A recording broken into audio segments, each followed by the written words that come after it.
In 2022, Google shut down its offices. Apple paused its operations. The World Bank stopped its meetings. World leaders sent condolences. Why? A 95-year-old Buddhist monk had passed away.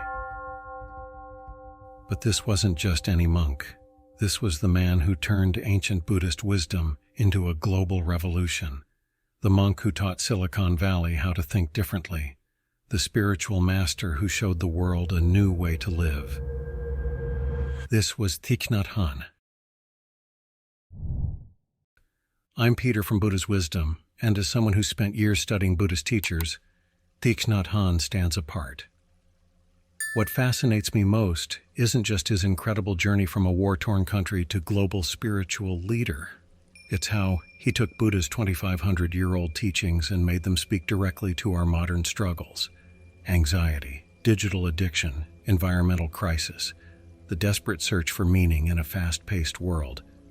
Today, we'll discover how this remarkable monk changed Buddhism forever, revolutionized how science looks at the human mind, and left a legacy that continues to transform lives around the world. This is the story of Thich Nhat Hanh, the rebel monk who changed how millions of people think, live, and find peace.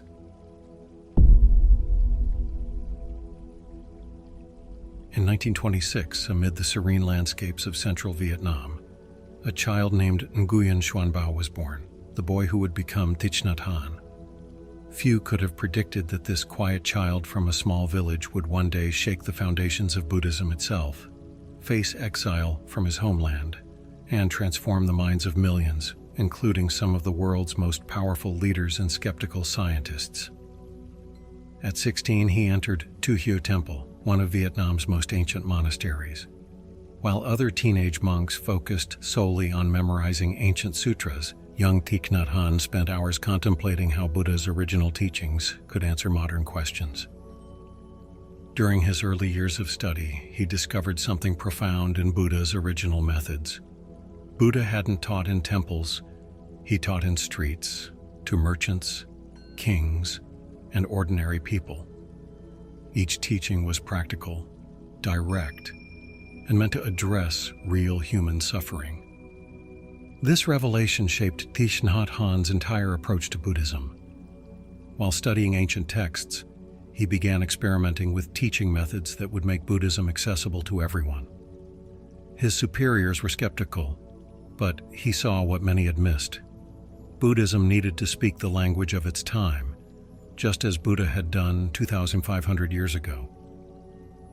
By his mid-20s, he had already started modernizing how Buddhism was taught in his monastery. He believed that true Buddhist wisdom wasn't found in complicated philosophy, but in practical daily actions. This understanding would later revolutionize how the entire world approached mindfulness and meditation. In 1942, another profound shift occurred. While many monasteries remained isolated from the outside world, Thich Nhat Hanh began integrating traditional Buddhist practices with modern education. He saw young monks struggling to connect ancient teachings with their daily lives. His response? He started teaching Buddhism through poetry, contemporary stories, and real-world examples, methods that would later make him one of the most influential spiritual teachers of our time. But his innovations were about to clash violently with both tradition and the brutal realities of war. His next choices would either destroy or define his legacy.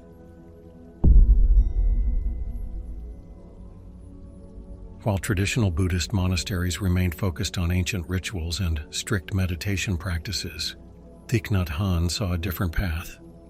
He believed Buddha's teachings weren't meant to be locked away in temples. They were tools for transforming everyday suffering into peace and understanding. This wasn't just a philosophical stance. He began teaching Buddhism in radically new ways.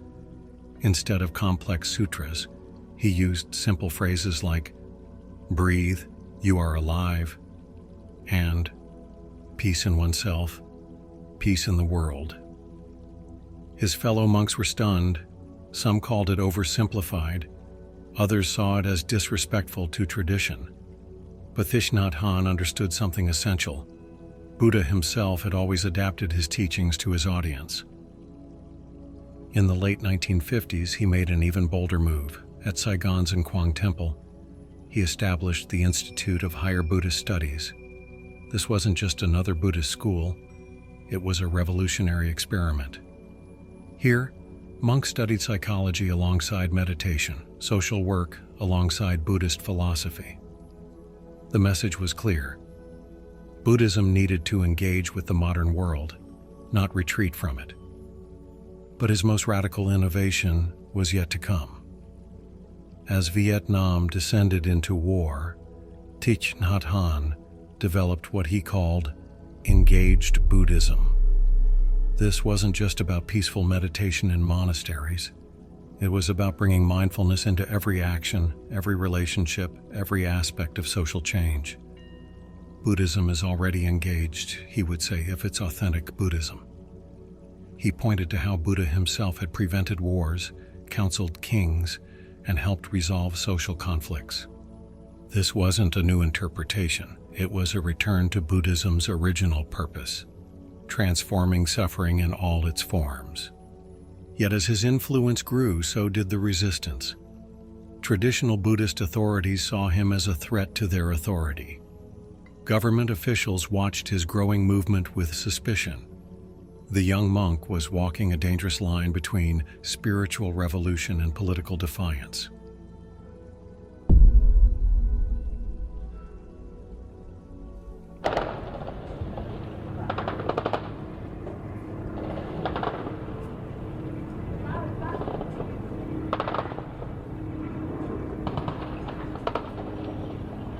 When bombs began falling across Vietnam, Thich Nhat Hanh faced a crucial decision. Many religious leaders urged retreat to the safety of temples. Instead, he led his students into the heart of suffering. Picture them, young monks in brown robes moving through smoke-filled streets, the sound of distant explosions mixing with their mindful steps. They rebuilt bombed villages, their bare hands clearing rubble while fighter jets roared overhead. They evacuated children from war zones, teaching them breathing exercises to stay calm during the chaos. This wasn't just humanitarian work, it was Buddhism in action. In 1965, he founded the School of Youth for Social Service. Imagine young monks and nuns, clad in brown robes, pedaling bicycles through war-torn villages, their baskets brimming with medicine, food, and hope. They didn't take sides. They helped anyone in need. This neutrality made them targets for both sides of the conflict. Several of his students were killed, others were wounded. But they kept going, practicing what Thich Nhat Hanh called being peace in the midst of war. Even in the darkest moments of war, he maintained his conviction about mindful living. Keeping your body healthy is an expression of gratitude to the whole cosmos. The trees, the clouds, everything. He would remind his students as they served their community. This wasn't just philosophy. It was survival wisdom for young monks and nuns working in dangerous conditions. Every day brought impossible choices. Each time he sent his students to help in dangerous areas, he knew they might not return. Several didn't. The weight of these decisions tested not just his leadership, but the very principles of peaceful engagement he taught. His actions caught international attention. In 1966, he traveled to the United States to advocate for peace. His message was powerful, but controversial.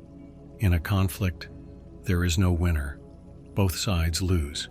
He spoke at universities, met with military leaders, and testified before Congress. His words resonated with a young Martin Luther King Jr., who publicly opposed the Vietnam War shortly after meeting him. Their meeting sparked a profound friendship. King, moved by Thich Nhat Hanh's commitment to nonviolence, nominated him for the Nobel Peace Prize in 1967, writing, "Here is an apostle of peace and nonviolence, cruelly separated from his own people while they are oppressed by vicious war. His ideas for peace, if applied, would build a monument to ecumenism, to world brotherhood, to humanity. Later, Thich Nhat Hanh would develop engaged Buddhism, partly inspired by King's methods of peaceful activism. But this peace work came at a heavy price. While in America, Thich Nhat Hanh received news that shook him to his core. He was banned from returning to Vietnam. His own country had exiled him. The government saw his peace activism as a threat. Traditional Buddhist leaders criticized his political engagement. At just 40 years old, he found himself a monk without a home.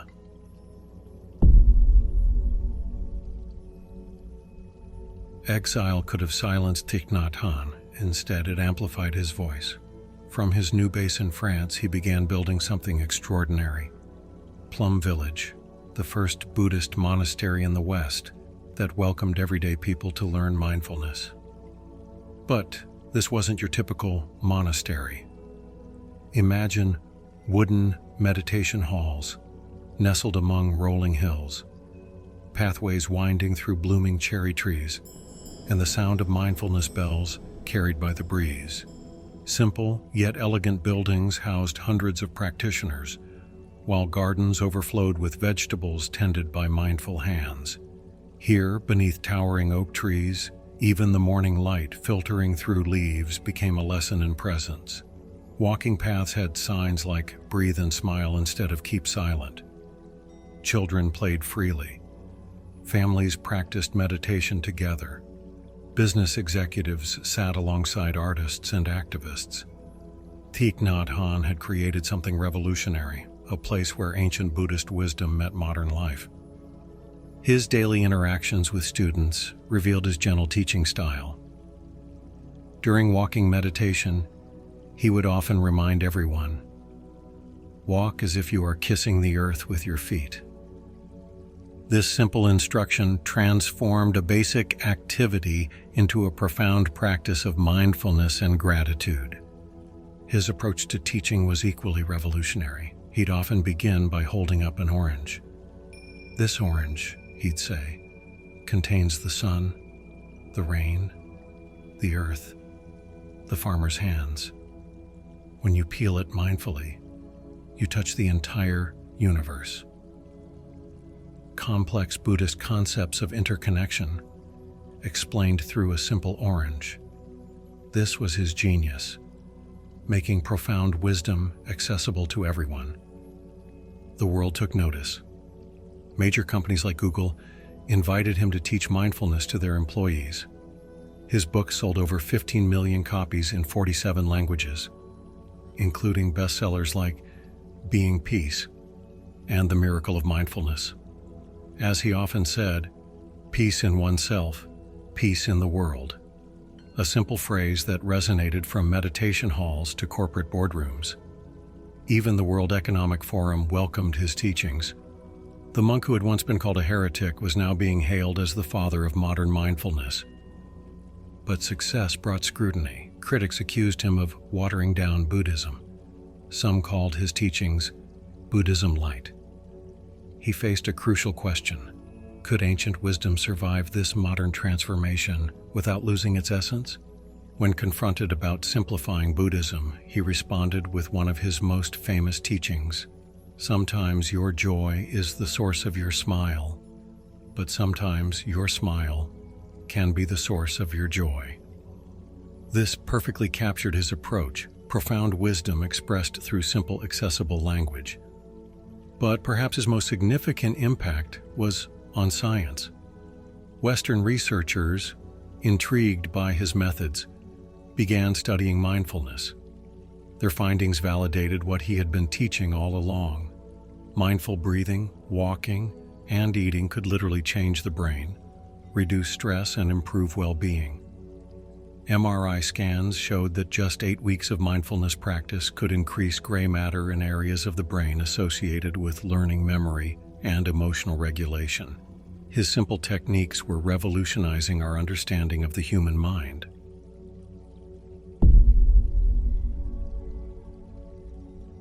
Today, Thich Nhat Hanh's fingerprints are everywhere. When Silicon Valley engineers take mindful breaks between coding, they're practicing his teachings. When schools start their day with a mindful minute, That's his influence. When doctors prescribe mindfulness for stress and anxiety, they're building on his work. But his greatest legacy might be how he transformed Buddhism itself. Before him, meditation was often seen as an escape from life. He showed it could be a way of living life more fully. The miracle, he taught, is not walking on water. The miracle is walking on the green earth, dwelling deeply in the present moment, feeling truly alive. In 2014, at age 88, he suffered a severe stroke. Unable to speak, he demonstrated his teachings one final time. His students reported that even in the hospital, he remained mindful, fully present, peaceful, accepting. He returned to Vietnam in 2018, coming full circle to spend his final days at Tu Hieu Temple, where his journey began. His last written words to his students embodied everything he had taught. There is no coming, no going, no after, no before. I hold you close. I release you to be free. I am in you, and you are in me, and I'll always be. This wasn't just poetry. It was his final teaching on interconnection and impermanence. When he passed away in 2022, something remarkable happened. His death wasn't just mourned. It was celebrated as a testament to his teachings. People around the world practiced mindful breathing in his honor, continuing the simple yet profound practice he had taught them. Think about it. A boy from rural Vietnam transformed how millions of people relate to their own minds. He showed that Buddha's 2,500-year-old teachings weren't relics of the past, but vital tools for our future. In a world of increasing chaos and distraction, his message is more relevant than ever. Peace is possible, and it begins with a single mindful breath.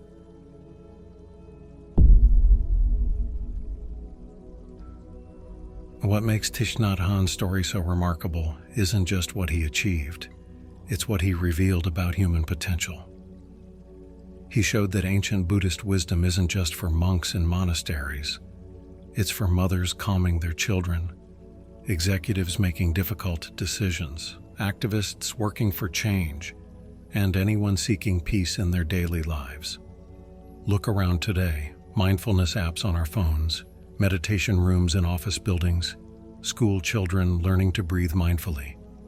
These aren't just trends, they're the seeds Thich Nhat Hanh planted, now blossoming worldwide. In one of his final teachings, he said something profound. My life is my message. Think about that. Every step he took was mindful. Every word he spoke came from compassion. Every action showed how spiritual practice and daily life could be one. He proved that one person, moving mindfully and with clear purpose, can transform the world, not through force or loud proclamations, but through gentle, persistent wisdom, through being fully present, through choosing peace. As we face new global challenges, climate change, digital addiction, mental health crises, his teachings offer a path forward. The question isn't whether these ancient practices work in our modern world. Thich Nhat Hanh proved they do.